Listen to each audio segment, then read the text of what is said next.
Dang it. I'll probably get this in while I'm waiting here. And we're stuck in traffic. Not the ER, but the hospital. Um, they're doing some road work or something happened, and we're stuck in traffic today. About 35 miles from the hospital charger for my breathing machine. So we had a big week. So we've been fighting some obesity. Um, After my health turned thing, I ended up losing about 50 pounds. Dropped from 220 pounds all the way down for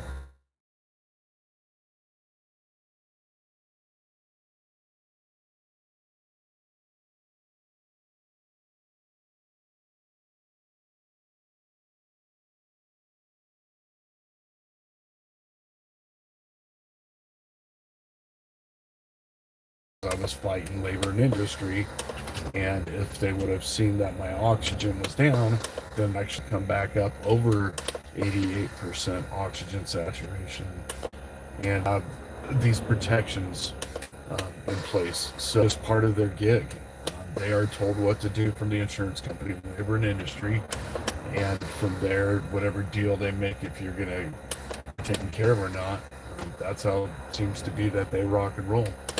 At least in my experience, and from what when you're asking the doctor like I did, I'd be like, well, why aren't you logging? At least in my experience, and from what when you're asking the doctor like I did, I'd be like, well, why aren't you logging this in? And the doctor says, I don't want to lose my job.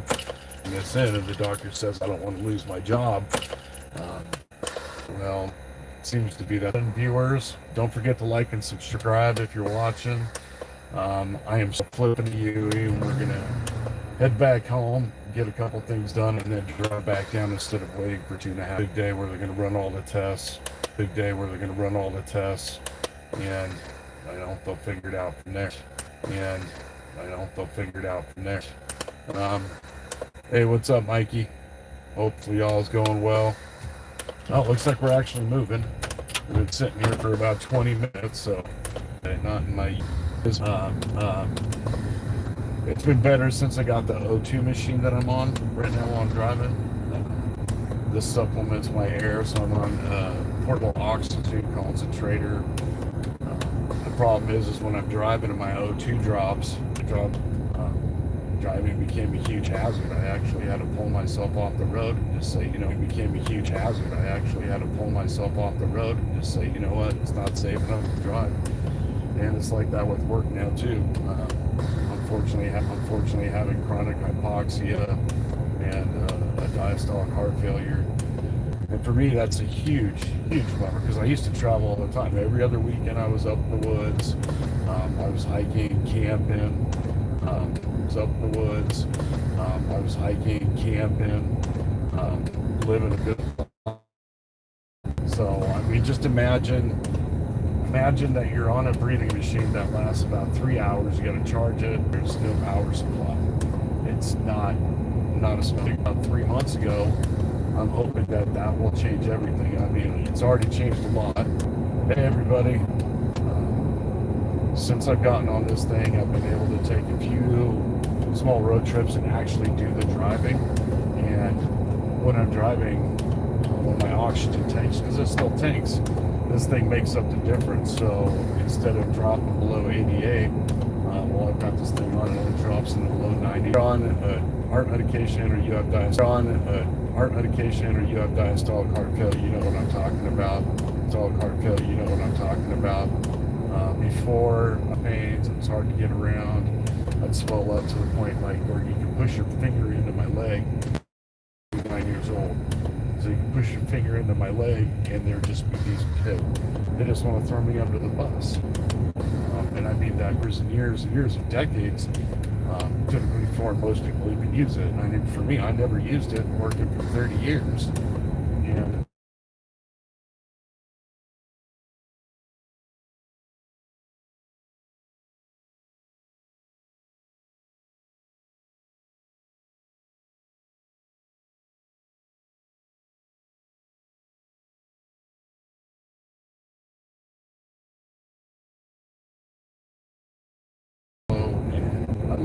it's so cool to reach out and chat with people all the way around the world. I mean, we were heading to a pulmonology appointment, but I got the time wrong. I thought waiting around in life was not easy, but it really, I thought it kind of easy, but it really, I thought it kind of like no pull a muscle, twist an ankle, what's up? Love it. About an 8 Tahoe with big old tires and stuff, I'm a country boy, that's how we roll. At least after I got sober about, it was 2000, I want to say 2007. I got cleaned up off some bad stuff that I was doing. But, man, it's crazy to think it's been that long. 20 years since doing that crap. But, we're stuck in traffic, man. This isn't fast. I wonder what you guys are up to right there. I can see all the chats, so hey, everybody in the chat, everybody that's saying things in the chat. Bureau Reptilians. Okay, so seriously, I want to know what you guys think too, because I've been following this UFO stuff. Just to get off the subject a little bit, what do you guys think about the UFO stuff? Do you think it's a coincidence, and now they're pushing this UFO thing everywhere? I mean, do you think it's a coincidence? Do you think they'll actually give real disclosure at some point in time? But like, what happens if there's these large companies like Lockheed Martin, Boeing, Pacific, that gives them a monopoly on it, right? So if these companies are forced to come out, as I would assume, because these companies have been basing things they're developing, technology, the cell phone, the laptop computers, or whatever have you, that they've based this technology on and then put out to us, like the iPhone 26 or whatever, and they know, they've got stuff that's already made for 10 years ahead. They're just slow rolling it out. So if they actually released it, what do you think the lawsuits would be like? I mean, think about all these small companies that can't even compete, because all these other companies have to do is launch the newest device that they've gotten for back engineering, or possibly back engineering, if that is. I think that they're like a spiritual entity. You think it's something like that? Because I've been looking around at stuff like that. I mean, I've got my own personal experience. I give that a 50-50 shot of it actually happening. What I saw was right in front of me. And I feel like I was coherent and wasn't having like some dream or some psychological episode. But then again, I was meditating right before it. I mean, I literally was meditating for about 15 minutes, and I've never had anything like that happen in my life. And recorded it. I mean, I was like, dude, there's something I saw it. I mean, that sounds crazy to me. Even when I see it, it sounds nuts. But might be a little, charismatic. Easy do. Hamburger, easy do. Hamburger. I mean, top round. I mean, when am I top round? I mean, when am I going to be able to go to the grocery store and fill up my grocery cart again for like $250? Because that's how it used to be, right? You guys remember that? Like, gas was $2.20 a gallon, and now everything is like 3 times the price, and they just lying to us over and over and over, right? Saying, no, we're not over and over, right? Saying, no, we're not in a recession. We're not in a recession. Gas increase. And I mean, I don't even know if my kids will be able to buy a house. I mean, lucky enough, they'll get the house I have on my pass. But do you think in 5 years things will be better? Make it better. Like, obviously, we can't keep voting for the same like their family paying the bills. And I mean, the people I know are their family paying the bills. And I mean, the people I know are working 2 and 3 jobs just to take care of a house of like 2 to 3 kids. That's not quality of life. Not in my opinion. But check my this thing. This thing is great. This thing, I love this thing. This thing is great. This thing pumps air right into my mouth. And air right into my mouth. And it looks like I lost a couple. You know, some people that, you know, they have faith in God. I put this to you. The universe is so big. I couldn't God have created this to you. The universe is so big. I couldn't God have created everything. I mean, who's to say that it didn't create little green men or grays and us, right? That's just some food for thought. You know, it's nice to be able to have these conversations and actually talk about this stuff too.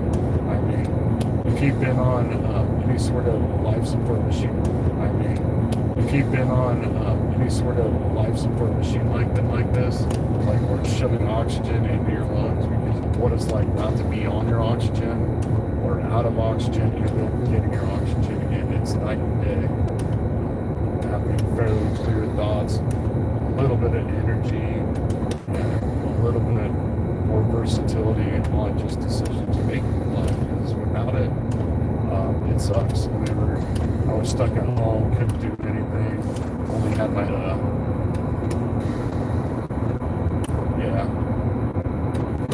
and they wouldn't give me one for the day. The first day he diagnosed me with something that I've been fighting and trying to get the doctors to look at for 5 years. So, I don't know, guys. The system is broken. That's the only two ways about it. I'd love to believe that the system is broken, that the workers' comp system is broken, that the way they take care of injured workers is broken. But after my experience of dealing with these guys for the last 5 years, I am definitely more inclined to say that the system is rigged. You can't hold bad doctors accountable and not get clients, because if they don't say certain things or report things a certain way to workers' comp, they might not get more clients. That's what the system is rigged. You know? And I guess it could just be a bad hospital. Unfortunately, the hospital that I was going to and being seen at has an absolutely horrible reputation. And when I say horrible reputation, I mean absolutely horrible. It's well known that the hospital I was being seen at in Walla Walla is a joke. Absolutely a joke. So, just saying. Glad to be out of there. I'm actually heading to go to a different hospital now. It's definitely more of a commute. I didn't have much of a choice in the beginning though, and that was kind of the sucky thing, was the hospital, the first hospital I was being seen at after my injury was about 10 miles away. So it made it easy to get there, and I didn't have a ride for the first year except myself, so the fact that I got hypoxia or any debilitating disease like I did, that makes it hard to commute or impossible to commute. You understand what I'm talking about. Fortunately for me, I've got a wonderful wife that'll drive me at my own end to drive myself, and I've also got this portable oxygen machine that, I mean, I wish I could give it a shout out, tell you exactly what it is, but I don't even know if this portable oxygen machine is one of the kind that I encountered, or if it's just the kind that's only able to be prescription only, which kind of stinks. Typically the ones that I get from work, it's just not the same. Battery life, and the ones that are prescribed seem to be a long time. Now I got to go all the way back through that again. Oh.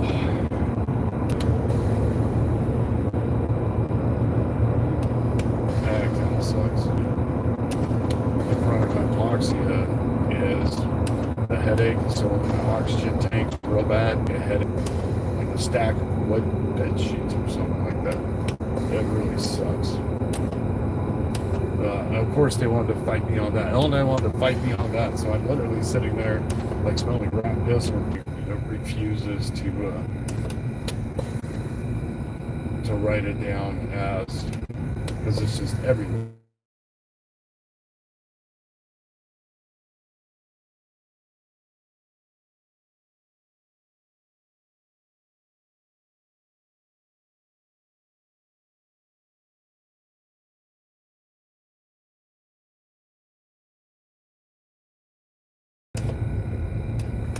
mean this seriously. Go and do your therapy or your doctor visits outside of workers' comp or labor industry, because once you're in the system, the healthcare sucks. Absolutely bad. These guys will throw you back to work way before you're ready, or just not even treat you like you need to be. And honestly, if you've ever had a workers' comp claim where you feel you've been mistreated, I want you to put something down below. I'd love to know who you are. I would love to gather up names of people that have been injured before and felt like they were mistreated going through the process, because if enough of us speak up, then we can actually do something to change the way we're treated as injured workers.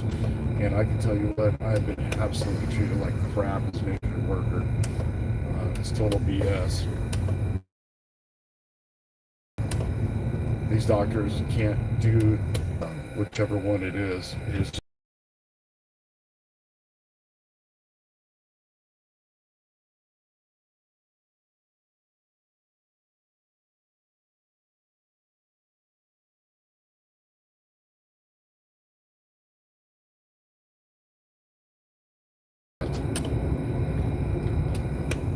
aren't following that oath. They deserve to be stripped. I think the God complex runs rampant in doctors. I've seen it with too many where they just think they're the more of a suggestion, as one doctor said to me. Or do you think that if they do harm or accountable, do you think that they should be held accountable? Do you think that they should be held accountable even to a higher standard since it's an injured worker? I gotta go fill some gas, and then we're gonna head all the way back down to the doctor's office, maybe, after I check my oxygen. But this is Driftwood, Great War Builds. If you haven't liked and followed, please do. It means a lot to me. We're really trying to get to 1,000 subscribers channel. You know, I would love to be there.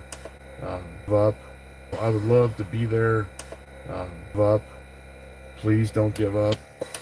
You know, sometimes the miracle can be exactly